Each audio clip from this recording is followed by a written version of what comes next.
$1.5 billion into retrofitting this plant for carbon capture.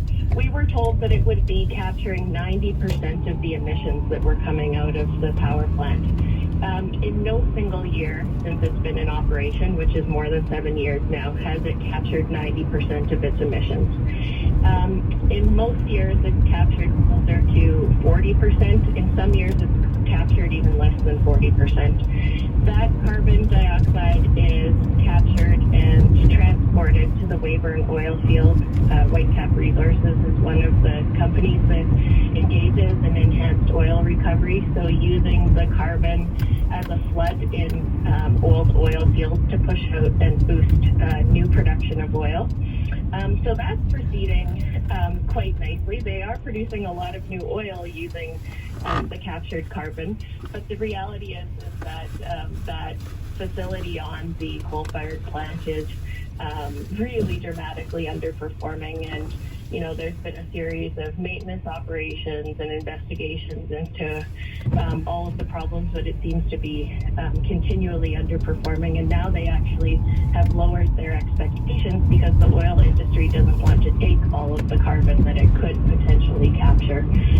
So the carbon is a revenue stream potentially that they're only going to produce enough of that they can sell. Rick Shelternick, what do you make of that? In some ways that the goalposts have been moved because what's happening at Boundary Dam may not actually be delivering on the promised emission reductions. What should that tell us? I think Emily's right. Projects of this size have gone through learning curves. Any industrial operation at this size is going to go through learning curves. I think always, while it may have been promoted, much like Emily had talked about before, I think there was always an expectation that there were going to be significant learnings from Boundary Dam. That things happen at scale, anything at this scale. And so, already significant learnings out of Boundary Dam have found their way into other projects, both sort of North America, Canada, in particular projects that are happening around cements and others, North America and even worldwide. So I think, from the point of view of how it's improved an understanding of how to actually operate these plants at scale. I mean, many studies have said that, capital costs for implementing something like Boundary Dam today, costs are going to go down by 60 to 75%. And so, we're involved at Boundary Dam. People should understand as well that it's not just CO2 EOR. Boundary Dam has a dedicated injection well that injects CO2 into deep saline aquifers at 3,300 meters. And that part, the storage part that we chatted about, is operating extremely well. It has a monitoring program that exists around it. It monitors the CO2 that's going into that deep subsurface. And so that project actually has both components. It both has supply to CO2 EOR, but it also has pure storage. So I think there's been, much like Quest, people have heard about Shell's Quest project. Part of the drive for those projects was to learn as much as possible from those projects to ensure that, anything that comes forward that might actually even be supported by the government investment tax credits and all this other stuff that we're hearing about and the dollars per ton of CO2 are just going to get more efficient with time. Well, and there are people who say, many researchers, yourself among them, who say that we have to get this right. Take a listen to Michael Wolonitz. He's a partner at Navius Research. They've been doing studies. They've never been able to come up with a scenario that did not involve some sort of carbon capture. Take a listen. Getting to net zero means that we have negated all greenhouse gas emissions that Canada is emitting. And some of those emissions are very, very difficult to prevent. And in some cases, right now, the only technical solution we have is carbon capture and storage.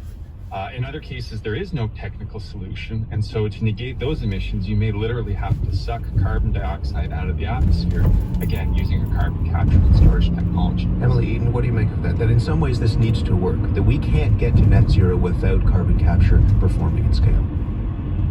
Yeah, thanks for that. I do agree that carbon capture is probably some part of our path to net zero, and there are differing opinions on that. But the thing that we really took exception to is that it's being used in the fossil fuel industry. So we have alternatives to fossil fuels. Those alternatives have been proven at scale and need to be built out really quickly. There are things that we don't have alternatives to yet, and those are probably appropriate places to consider the use of carbon capture technology. In cement, for example. But sure, and yes, cement, steel, some of those very difficult to decarbonize industries. But what we don't think we need is to use public money to put an industry on life support that the world has said that we need to move away from, that we need to switch off of fossil fuels if we have a hope of maintaining a habitable planet. And so to use this technology to prop up this industry, which has made a lot of money in Canada in the last several decades, and continues to make a lot of money, we just don't think that, we need to use public dollars to do that. Rick, and this is what the signatories to the letter to Stephen Guilbeault said, that the industry is using carbon capture and storage technology as a lifeline, just to continue business as usual. Is that a fair assessment? Yeah, I don't know. I think Emily's got great points, and the letter had great points. I don't think there should ever be a reluctance to be talking about a reduction in fossil fuels and moving forward towards a renewable energy future. I mean, I guess my opinion of this is a slightly different thing, in that society, our standards, our current way of life, it's dependent. It's so dependent. You've seen reports of this stuff. It's so dependent on the products that come from the fossil fuel industry, not just burning the fossil fuel in the cars. Everything that we use on a day-to-day basis. And if every report, everywhere you look, people have said that, yes, we have to make the transition, but the fossil fuel is going to be with us for 2 decades-ish.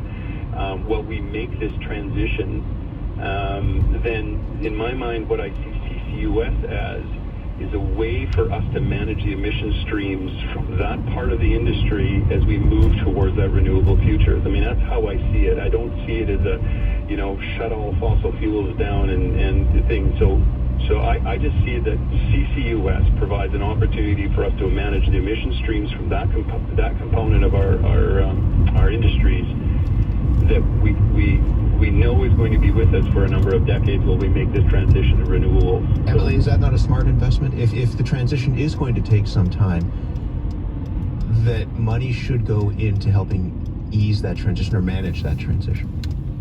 Definitely money should go into easing that transition. We would hope that all of it would. But in order to make a transition, you have to have a peak. And you have to have a managed decline. And so to the extent that CCUS technologies can find a place in this future, they should be used alongside a phase out of fossil fuels. Otherwise, they just risk propping up and locking in fossil fuel production into the future. And every major report that Rick has talked about suggests that there should be no new investments in fossil fuel infrastructure, that fossil fuel production and use has to start declining today or yesterday. Decades ago, it needed to start declining. So we can't bank on continuing to produce the last drop of oil. Canadian oil is very emissions intensive. We can bring down the intensity of those emissions, but as the world transitions, I don't think it's a good bet to use public money to bank on Canadian oil being the last oil that is bought across the world. In the meantime, and we just have a minute or so left, there are new projects that have been approved. Beta Nord just approved a couple of weeks ago. The federal government has made carbon capture a big part of its plan. So can you actually, if the money goes out, can you make sure that the facilities actually deliver on what they promise? Emily? Yeah. Sorry. Can you find accountability in that?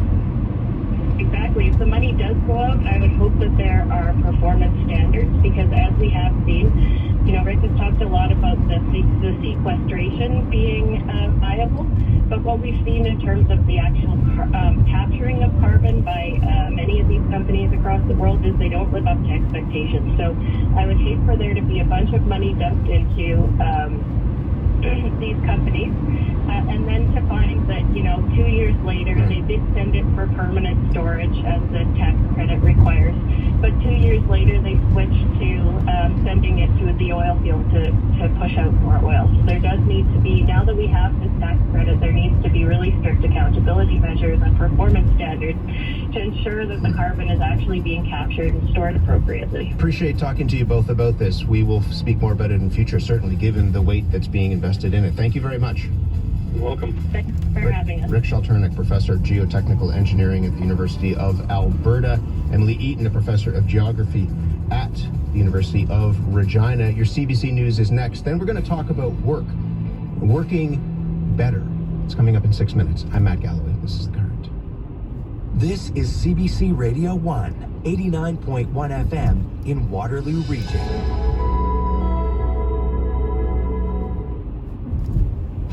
Rival Canadian brewers brawl on a beach in Australia. A James Bond exhibit isn't allowed to mention the spy. James Bond. And what's the one word singer Robert Goulet will not utter? I think I should call my manager. Only in advertising. Stories from the front lines on Under the Influence with Terry O'Reilly. Thursday morning at 11:30, 3:30 p.m. in Newfoundland. And on the CBC Listen app.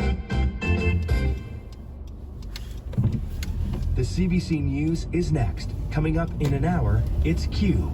Anaya Skronovsky is best known for playing Lucy on Degrassi Junior High. And while Lucy's life is full of drama, Anaya's childhood was something else. She'll tell you how acting helped her navigate a life between extreme wealth and borderline poverty. From CBC News, it's The World This Hour. I'm Joe Cummings. A new phase of the war in Ukraine is underway. Ukrainian officials are saying Russian troops have launched a major ground offensive to take control of the Donbas region, which is known as Ukraine's industrial heartland. Here's Katie Simpson. The intense shelling is getting worse in eastern Ukraine as part of a new phase of Russia's invasion.